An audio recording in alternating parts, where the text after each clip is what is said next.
how it should be done.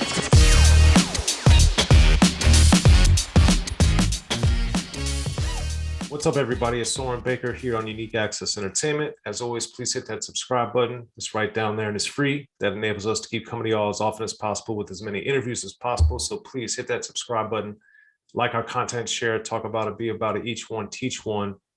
We appreciate you guys' support in getting us this far. Now, today, we have the honor and privilege of being joined by Sha Rock. Thank you for coming through. Thank you for having me. Yes. So many great things that you have going on in your career. One of the things was recently you did the Red Pill concert with Brother Jay. And, I'm friends with him and we were talking about you. I was like, oh man, we got to get her on Unique Access. So thank you very much for coming through. But for the Red Pill experience with Brother Jay, what made that something that you wanted to be part of?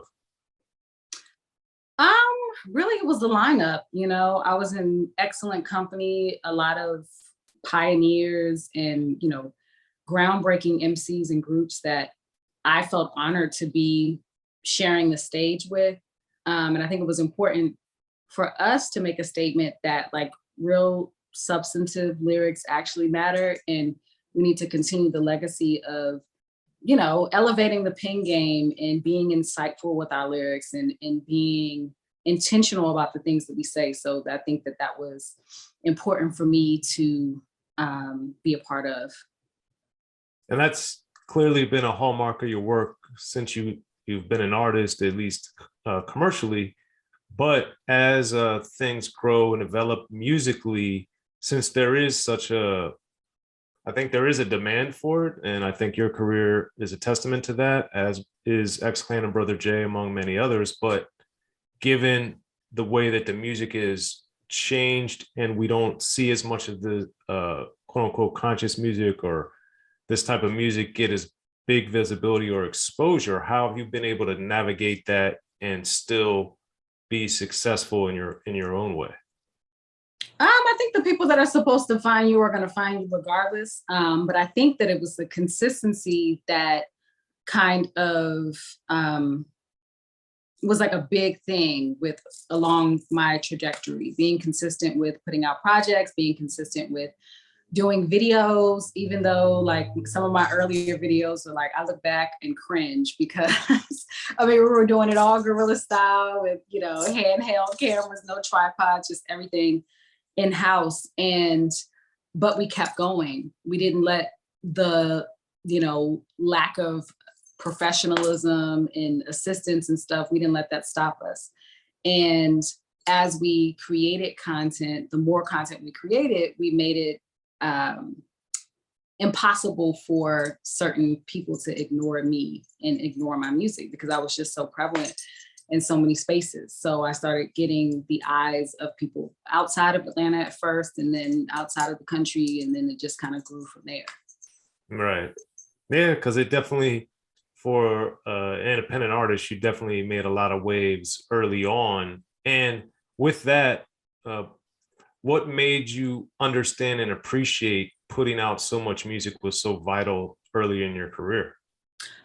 I have to give the credit to Soul Messiah, who is my DJ and producer and who has been collaborating with me on every single project since the beginning.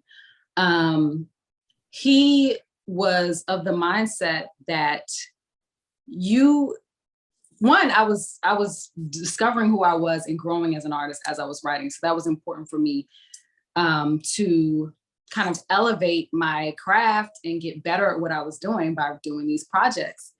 And two, he was just like, people are not going to know about you unless you basically force feed them your name, your music, and there were dissenters to this philosophy. There were several people who were like, no, you don't want to put out too much. You're going to oversaturate them with you or whatever. But as we learned, fast forward of maybe 5 years, we learned that the attention span has gotten shorter and people, the minute you blank out of, the public view, people move on to the next thing or, and of course that depends on your level of impact, of course, but he always was a proponent of putting out as much music as possible. And for me, that was kind of like my escapism from my 9-to-5 job that I was doing. So it was training for me, and it was important for me to kind of keep kind of pushing myself towards this end goal. So, you know, it paid off. Yes, it did. So before we get to the Sharecropper's Daughter Deluxe Edition, what happened, or when were you able to quit that job? Like, what happened that enabled you to focus on music full time? Um, Honestly, I didn't leave my job until very recently, like Really? maybe 3 years ago. Okay. Yeah, 3 years ago is when I officially left my job. And I think I had cut back my hours when I was working more and more because I was getting shows, and, you know, that was supplementing the income. So I realized when I was at that point, I was like, I'm almost able to take care of everything just with these shows and merch and all that stuff. So now I need to believe in myself and what I do enough to just jump out there and not have this crutch, and then let that motivate me to do more of the work and, you know, push more to be more visible on platforms and get more exposure. Because and right after I left my job, like fully without that crutch, that's when things started popping off. Because by this time, I was already doing the joint venture signed to Rhymesayers. And so things were growing because of that additional exposure and the team working hard. But I still, you know, you still want to be able to have everything fully covered. And me being the pragmatic Capricorn that I am, I was like, let me just make sure I'm still getting this additional money. But once I decided, that was when it was almost like the universe was like, see, you know, you've decided that this is going to be your path and your career, and we will honor that, you know? So. Well, congratulations on that, because I think a lot of people, understandably, that is the big crossroads that we all come to. Are we going to really go for what we want, or are we going to remain, quote unquote, comfortable but not necessarily happy? Exactly. And I think that, you know, it's something that I talk about in my music too. Like, you know, I talk about working 9 to 5s and stuff like that. And I think it's important for independent artists to like be real about that. You know, we oftentimes see the hype part of being an artist, of, you know, touring and traveling and, you know, press releases and video shoots. But we don't see that a lot of times behind the scenes, people are driving Ubers and, you know, have regular jobs, and they are trying to maintain their lifestyle while also maintaining their dream at the same time. And it's important, I feel, to give people encouragement that you can do it, you know? So it's not something I have to shy away from. No, it's a challenge, because even if you're like, oh man, I made 2,000 on this show, I finally broke through and I made it. But then you got to look at, okay, we're in May. I don't have any other shows booked, even though I just made this 2,000. That doesn't work.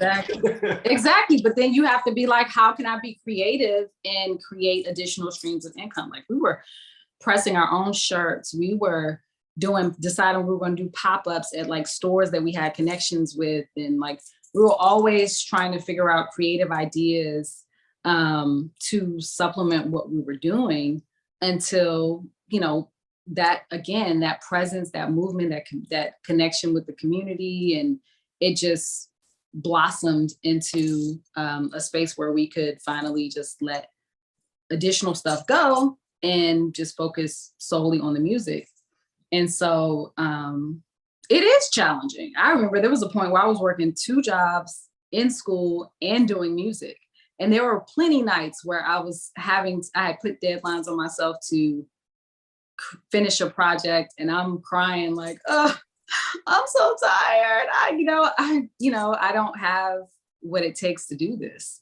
But I still did it. And I think that helped to strengthen my will, strengthen my drive, because I think what's important for me is that, like, I'm not going to spend all of this time developing and learning to love this craft and this music. And I feel very convicted about the things that I say. And, you know, it's important for me, my own self-healing, and then to help people in whatever way I can in the type of music that I put out.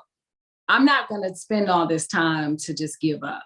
Like that's not, you know, we get a lot of that pressure from people. Oh, it hasn't popped yet. You need to give it up, and mm-mm.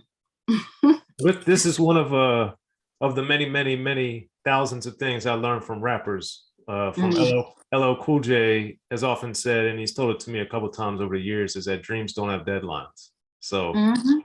you gotta like figure out a way to make it work for you, and even Mhm. you know don't want to give up. And thankfully for the music world, you didn't. And most recently, the Sharecroppers Daughter Deluxe Edition. And of the many things I was intrigued about or interested about was it's not all the time, but often a lot of people put, at least on the Spotify version, the new songs are at the front instead of at the back. Mhm. So how and why did you guys decide to do it that way? Just to, because people are gonna go to they're gonna play the first few songs first, and we wanted to make sure they got maximum play, and visibility. So we had the original Sharecropper's Daughter out for, I believe, 6 months before we dropped the deluxe, and we wanted to give proper airtime to the new project. So those who already had the album, they would click on those new joints and add that into the rest of the story. And those who hadn't, they would be introduced, they could be introduced to the original album by these new, added songs. Hmm, okay. Yeah, I'm always interested about the strategy of things because sometimes it's random, sometimes it's very specific and intentional, as you said. And going back to something earlier, you had said on the song Options, one of the new songs, you talk about it took out 12 albums plus a mixtape to reveal me. And one of the things I've always been impressed is how much material you've put out. So Mm. in Options, what made you want to reflect on and speak on your vast volume of material? Because some people get it confused. I am seen by many as an emerging artist with the Sharecropper's Daughter. A lot of people who didn't know who I was, were thinking that I was my first album. And then I always get a kick out of people when they're like, oh my God, you have all this extra music. I played this album out. Now I'm gonna go dig into your old stuff. So that was important for me to highlight that I've been here. I don't know if I can call myself a vet yet, but I am seasoned in this game and I deserve to be respected as such. And then also, like, there was a lot of those albums, as I said before, they were a training ground for me. Those albums were teaching me how to write, they were teaching me how to develop my cadence, my style, my flow, all of these things. So, and then my point of view and my voice. So, it's really a true statement to say that over the course of this time and over the course of being so prolific with the way that I produce work, that it did help to allow me to come out of my shell a little bit more, both as an artist and as a person, and be a little bit more personal with some of the stories that I tell, and also creative with the way I tell them. Hmm. Well, okay. On option, that's interesting because on Options, on the flip side of that, you're talking also about people won't listen to me till I hit the coffin. And I was like, the interesting part of that to me is that I would argue the longer you've been out, the more popular you've become, which is unusual for an artist. So that being said, what was with the thought of that kind of, I guess, fatalistic statement in a way? Well, it really depends. I mean, you can be out, especially as a woman MC. I feel like you could be out and have your supportive fan base I like to call them, but still not get the level of exposure that you'd like to have, or people don't necessarily value. And I was more speaking to, the idea that they don't give you your flowers until you're gone, like the whole thing where all of these incredible artists, both visual, both in recording artists, they all of a sudden get all of this renewed hype or renewed interest after they've passed. And that is a trend. That is a very real thing. And even with sometimes your support base, there is a take you for granted, and then that's just kind of human nature. I'll catch her the next time, or I'll catch him the next time they come into town, or, excuse me, sorry, getting something off my screen. And so it's just really a reminder to appreciate everybody in your life that is of some value, before they actually leave this space. And I think we feel it a little bit more acutely as artists, because you hear from people, oh my God, I love your music, it did this for me, it did that for me, and then you'd be like, well, I'm not really seeing that reflected in this, that, and the third. You know what I mean? So it's just expressing some angst with that, but I know that it takes some time to get to the level where people are going to show up every time you come out, or people are going to get everything that and I have plenty of people who do that, who will support everything that I have and get it 2 or 3 times over. So I'm not marking everybody with that, that brush, that opinion, that brush. I'm not painting everybody with that brush, but I have some amazing supporters, but this is to some of my supporters who maybe be like, oh, well, I'm not going to check her this time, or I'll get her at the next show. I'm like, y'all don't know, I might quit tomorrow. You know what I'm saying? Let's hope not. But that brings me to Wild Seeds, because on that one, you do talk about not being for all palates. But with your mom and the lesson that she was telling you about, like polishing your spirit clean, the thing, one, you talk about your parents a lot in your music, which I think is interesting and important. But then also in that particular line about polishing your spirit clean, how did that resonate with you instantly? And if it didn't, how is that idea, suggestion, mandate evolved in your life? Well, honestly, spirituality has always been very important in my family. And it's been a huge part of our foundation, especially meditation and self-reflection. And those are one of the best ways, I feel like, to turn an eye inward and just kind of assess whether you are living true to yourself, your higher self. So it's always something that's been drilled into me. But I think that once you get into art and creating art, which is very ego driven and which is can be materialistic and, all of these things that are of the flesh and are these, kind of earthly goals, it's important for you to remind yourself, which I so often do on songs like Hand of God, and, to just kind of check in with yourself and making sure that you are doing the real work to, one, in polishing, uncovering the part of yourself that is truest, but also two, digging through some of the armor and some of the things that we hide, that we protect ourselves with, in doing the work to get to those maybe issues that we need to address, that we need to air out, that we need to be more, I guess, reflective on in order to grow. We always should be growing. We always should be stretching ourselves, both personally and creatively. So that has kind of always been a thing with me, just checking in with myself. Like, are you like clear on what you're doing? Are you, can you stand on this, and feel good about it? Are you speaking truth to power? All of those things. So. And with that, tied in directly to that, is having the wherewithal to take time to think.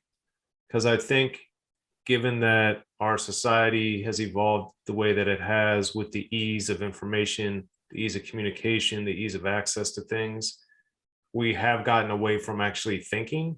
A lot of time, I feel, and I also feel it's very unfortunate that we often just react and we don't think. So how given that reality, it seems as though you agree with me. How do you find in your own life, creatively, personally, professionally, whatever, that you're able to separate the reaction versus implementing the meditation or the different reflections? How are you able to do that? I think it's in my own self-interest. But I've always been, I don't want to say calculating, but I've always been ponderous when it comes to like situations. And I've always taken my time to kind of carefully assess how to proceed with a conversation, how to proceed with, something that might be uncomfortable or whatever. I've just always kind of been like that. And, again, I reference my zodiac sign, Capricorn. We're always, thinking and assessing the situation. But I just see so many examples because things are moving at such a ridiculously fast pace. People feel like they have to weigh in on everything. They have to do it quick so they can be the first person to have said this, or the first person to have sparked this conversation. And oftentimes they are committing gaffes and, saying things that are offensive, or, hadn't fully thought about how this would affect them. Hadn't really thought about like whether this was a sound thing to say. We're always trying to find the next thing to keep us in people's mouths. But I think that sometimes it's important to shut your mouth. And for me, I'm a very private person anyway. So I'm never going to be, the super fast person to speak out about something that, may not be relevant to what I'm going through, or may not be important for me to weigh in on at the moment. In the beginning, hip hop was ruled by the East Coast. Then the West Coast rose to prominence thanks to gangster rap. Straight out of Compton, crazy motherfucker named Ice Cube. Hip hop changed the world. Gangster rap changed the narrative. I'm representing for the gangsters all across the world. And then changed the world again. Cause I'll come and take your life away. The history of gangster rap features unheard stories, unseen photos and documents, all with exclusive interviews from the founders and players who shaped gangster rap. I think a real gangster rapper has to scare you a little bit. The history of gangster rap, written by veteran rap journalist Soren Baker. In stores now. Yo, what up? This is DJ Quick. Be sure to pick up my homeboy Soren Baker's book, The History of Gangster Rap, if you really want to know what we do.